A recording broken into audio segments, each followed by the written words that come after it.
Chicken Manchuria ఇంట్లో ఎలా చేసుకోవాలో చూపిస్తాను. ఒక హాఫ్ కిలో చికెన్ తీసుకున్నానండి. దీనిలో 1 teaspoon salt, 2 teaspoons కారం, 1 టీ స్పూన్ పసుపు, 1 టీ స్పూన్ అల్లం వెల్లుల్లి paste, 1 teaspoon garam masala వేసి మ్యారినేట్ చేసి పెట్టుకోవాలి. ఒక హాఫ్ అవర్ మ్యారినేట్ చేయాలి. ఇలా మ్యారినేట్ చేసి పెట్టుకున్నాను హాఫ్ అవర్. ఇందులో మ్యారినేట్ అయ్యాక ఒక ఎగ్, 2 స్పూన్స్ మైదా, 2 స్పూన్స్ కార్న్ ఫ్లోర్ వేసి మిక్స్ చేయాలండి. ఇలా మిక్స్ చేస్తున్నాను. ఎగ్ మైదా కార్న్ ఫ్లోర్ మిక్స్ చేసిన తర్వాత డీప్ ఫ్రై ఆయిల్ పెట్టుకొని డీప్ ఫ్రై చేసుకోవాలండి.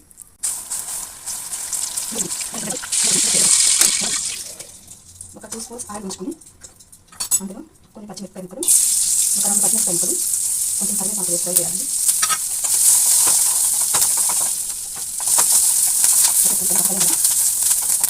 ఇందులో ఒక 2 స్పూన్స్ సోయా సాస్ వేసుకోవాలండి. సోయా సాస్ చిక్కుగా ఉందండి, కొంచెం వాటర్ వేసుకోవాలి. ఇప్పుడు ఫ్రై చేసుకున్న చికెన్ పీసెస్ ఇందులో వేసుకోవాలి. ఇందులో కొంచెం కొత్తిమీర వేసుకోవాలండి. లాస్ట్ని బాగా పెట్టుకొని ప్లేట్లో తీసేసుకుంటామండి. చికెన్ మంచూరియా రెడీ అయిందండి.